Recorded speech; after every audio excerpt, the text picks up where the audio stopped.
Hey, welcome back to the channel. Today I want to share 5 things I wish I knew before I started to build a product.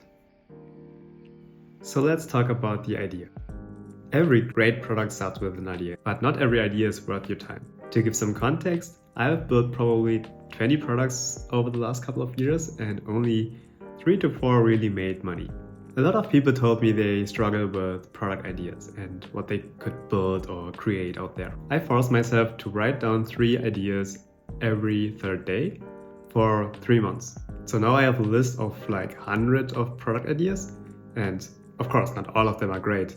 Most of them are kind of crazy, like solar panels in space to get energy. I think the idea is cool, but to execute it as a one-man show, it's kind of hard. But that was never the point of the practice. The practice was to get my mind into a state where I can create ideas. And over the time, I got a few interesting ones that I actually built at the end. Like one idea was to build a service for resume reviews.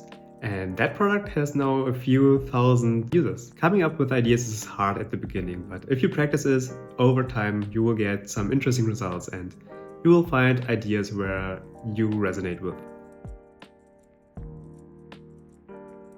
So now you have an idea which you like to build. Since it was my product, I had a lot of passion for it and a lot of ideas what should be included there. But this approach led me on a way where I have a lot of assumptions what users want to have and what they need to use my product. So I was misaligned what my target audience really wanted to have and need with what I wanted to have. So the innovation starts with a spark from inside, like from yourself, but the true direction of your product is led by your users. At the end of the day, they are your customer, so they pay you for a problem you are solving.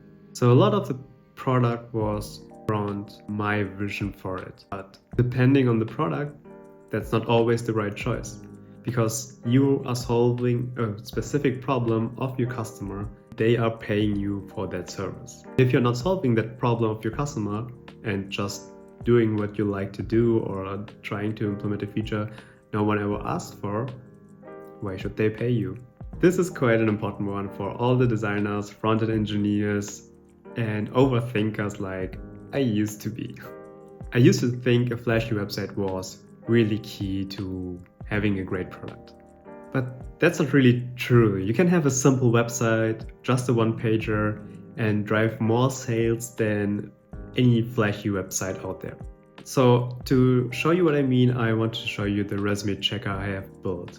The structure is very simple, and the goal of a website is always the same. What we want to do is clearly state what pain point we are solving for the user. Getting no replies while applying for a new job is a pain point a lot of people can relate to. And in most cases, it's the resume that is not getting seen by the HR manager. So the goal is to communicate very quickly that we can solve that problem. That's why I got testimonials directly below the hero section. Then again, getting the user to feel heard. What is the pain point? What are they struggling with? How can we help them? And what's the desired end goal of our product? And I think this is really important. I am showing the user what they are getting here. So you can already see the final result of a resume review. So they can make the choice. Yeah, that's what I need. I need to know what I'm missing in my resume. Below that, I got a lot of FAQs. So I want to get most of the questions the user has out of the way.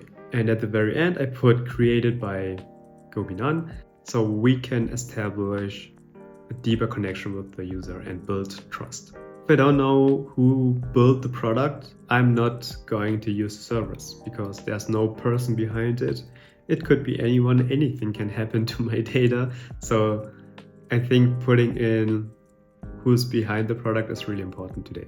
Another very, very important thing is you can build a product without having it actually. Sounds crazy, but you can actually make a demo of your product, showcase the benefits, showcase what pain point you're solving in a really good way, and you can get people interested in it and wanting to pay for something that's not even there. For example, I did the same thing where I shared on LinkedIn and X how I could generate images of myself in different settings. The goal for me was to figure out how many people are interested in something like that. I didn't get a lot of responses from X, but I did get good feedback on LinkedIn, which I think makes sense given the nature of the platform. But here is an even better example. So I found this guy who's selling an open source wearable. In the post, he describes what the product is doing, a few key points about the product, but the interesting thing is you can pre-order it right now. And he put a Stripe link at the bottom of the post. So you can buy the product. The product is not out, it's not ready. And on top of that, he got less than 400 followers, which is a number a lot of people can reach. So I checked out his post again the other day and he got now over 400,000 views on his post, which is insane for a small account like his. It's kind of crazy and a lucky timing to demonstrate my point. And I was curious, I did a little bit of math to figure out how much revenue he could have made out of a single post. So he got 470,000 views on his post. So let's assume 1,000 people made the purchase, which is like 0.2% of the views. He's selling the product for $99. So the potential revenue he could have made is already nearly $100,000. And all he did was posting his idea, the execution of a prototype on Twitter or X, and demonstrated how he could potentially solve a problem a lot of people have. So to wrap this up, he has not really a large following. He doesn't have a finished product, not even a website. He only showed a demo of what the product can do, what the benefits are, what pain point it can solve, and at the end a price tag to it. And I guess that's pretty cool to see that you can get something so big without having a huge audience. Oh, and the last thing on the list, I wouldn't recommend starting a business with your friends or family members. It's really tempting because you already know them and you can trust them, but running a business involves money, and money is a really sensitive topic for a lot of people.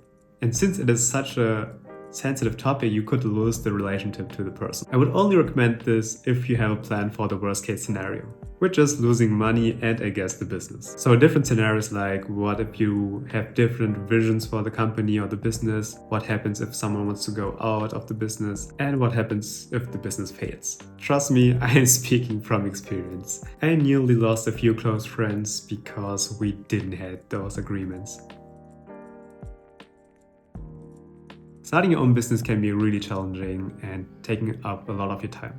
But it also has a lot of benefits. You can build something you resonate with, you can learn a lot, and you can even earn money with it. And I believe everyone should at least try it out. The worst part that could happen is that you fail with the project. But what if you don't? Alright, the sun is gone. I think that's it from my side for today. If you are curious how a day in my life looks like, here's a video for that. And I will see you in the next one. Bye.